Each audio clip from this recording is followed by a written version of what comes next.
The modeling industry, the glitz, the glam, the fashion. Wait, not this kind of modeling, this kind of modeling. Commercial modeling. But for sure, there is a common denominator between these two is that it involves a lot of waiting and waiting and waiting and more waiting. Hey, what's up? It's me, Marga, and today I will be imparting to you my wisdom, my knowledge, my experience on commercial modeling in the Philippines. More like, what do you need to know before landing your first commercial? So, exciting. So if you're interested in that, just keep on watching. A bit of a disclaimer, everything that I'll be saying is based on my experience and what I have learned in the industry and before I got braces. So if you're wondering, I've been doing commercial modeling for about 4 years now, and I think I got you, sweetie. So first, I think every model should have a set card. So Margo, what's a set card? To simply explain it, a set card is a business card for models, and I don't think it can get any simpler to explain it than that. This set card is 5R in size, and the front is a headshot with my details such as my name, my height, my vital stats, shoe size, dress size, eye color, and sometimes people even include their ready-to-wear size.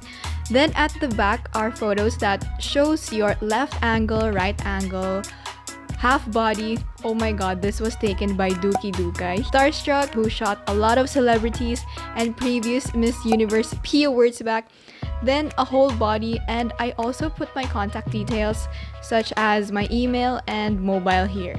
And I'm really thankful for everyone I met during these shoots. They are such creative and amazing people. And I am cringing at my set card right now. It needs a major update, so moving on. If you have the budget, you can have your photos taken professionally, or if you have a photographer friend, then do a collab with them. Or if you have a really good camera, good lighting, you know, what's the best lighting that's totally free? The sun. A plain background, and you're good to go. You can take your own photos and do it yourself. So less cost. Practicality, guys. So now that you have a set card, it's time to look for a model management agency or just go freelance. But I'll touch on that later. So where do you look for modeling agencies? Well, for me, my agency is Viva Modeling Agency. Hi Ate Miki if you're watching. It's a division of Viva Artists Agency that focuses on commercial modeling. And a bit of a backstory, when I saw Viva post an open go-see in their Facebook page. Yes guys, Facebook. Facebook is the way to go.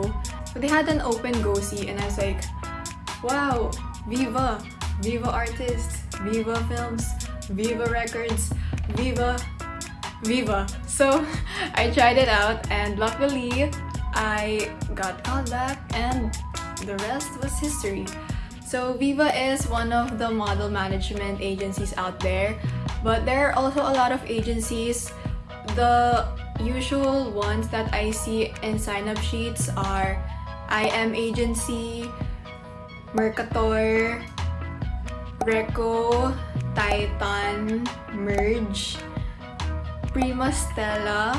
Those are just some of the agencies, but if you want to look up for more, I swear, just go to Facebook and type model management. Everything is gonna show up there. But be careful when people scout you on Instagram, DMs, or Facebook Messenger because they do that. So just be careful and always do your research. So most of these agencies are located in Makati. So if I were you, pro tip, if you're going to do a VTR, schedule a VTR with 2 to 3 agencies already, especially if you live far from Makati. Your travel is gonna be productive and sulit. But wait, Marga, it's quarantine. That's why we have technology. I know that you can send recorded VTRs to the agency. I'm not quite sure how because I haven't tried it yet. So I think you just need to contact them and ask how arrangement goes. Speaking of VTR, the next topic is VTR. Ooh, smooth transition. So when you go to the agency, they will ask you for a VTR. How do you do a VTR? I'm gonna show you. So I'm gonna show you a sample VTR. So I tucked my hair at the back of my ears because they usually ask you to do that. And then usually no earrings. So remove your earrings if they ask you to remove them. But usually they ask you to remove them. And then they're gonna ask you name, age, height. And then you're gonna look to your left profile and then camera smile, and then right profile, camera smile. Okay, 3, 2, 1, action. Hi, I'm Margarita Cortez. I'm 5'6". Hi, I'm Margarita Cortez, 21, 5'6".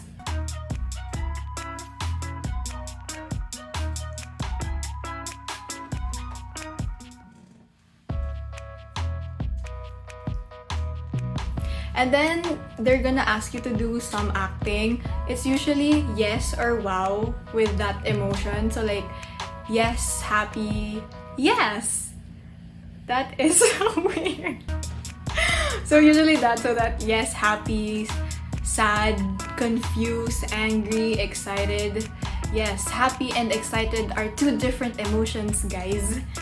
Then when you're done with your VTR, the agency will just contact you if they want you to sign with their agency. So now let's talk about a more important topic, the difference between freelance and being exclusive. Okay, so freelance means that you're not in contract with any management and you have the flexibility and the freedom to work with different kinds of management. Although one of the downsides of being freelance is that there's a possibility that agency A and agency B booked you for the same project. Like, what are the odds of that? Like, there's so many projects out there and then both of them book you for that specific project. So eventually there's gonna be conflict between agencies. So imagine it as a love triangle, but instead of choosing your lover, you are choosing income and a future. Okay, that's why casters and advertising agencies prefer the talent to be exclusive with a management so that these conflicts can be avoided. So when you're exclusive, you have representation in the sense that there is someone who is going to negotiate on your behalf, because more or less when you're just starting in the industry, you don't know how much you're supposed to get paid. That's why personally I find it really helpful that I have a management to help me with these kinds of things. So the next one is you are being protected, meaning the projects that they're gonna give you are legit. And like for example, bigyan ka ng project ni someone but hindi pala legit. So like you're just gonna get scammed, and of course we don't want to get scammed, but reality, it happens. So we always need to be super duper careful talaga. And I think being exclusive and having a management is that you have a wider reach because they have a wider network, and of course if you have a wider network and a bigger reach, you are most likely can have bigger projects. Also, when you're exclusive, all the projects that you want to do should be known by your management or your agent. For me, I get project proposals directly, so I always inform my agent if I can do this or if is it okay to do that, so that they're informed, and it's also a sign of respect to recognize them as your agency. Although when you're exclusive, you can't just leave the management like whenever you want because there's a contract and a contract is binding. So it's really important to read the terms of the contract, especially the duration of the contract. For example, it could be 1 year, 5 years. So you wouldn't know unless you read it. So it's important to read, guys. Also, the cuts, for example, if it's 70-30, like 70% of the talent fee is going to you and then 30% is gonna go to your management, or if it's 60-40. And you also need to consider that besides the fact that your management is gonna get a cut from your talent fee, you are also getting taxed by our wonderful government. So that is more or less what you need to know before you really go to castings. And I'm kind of thinking of making this into a mini series, like how to do casting makeup, or what do you expect during a shoot, or when are you gonna get paid. So those are just some ideas that I'm thinking of doing, and let me know in the comments below if you guys would like that. If you find this video very informative and helpful, please don't forget to like, comment, and subscribe, and I'll see you guys on my next video next week. Bye!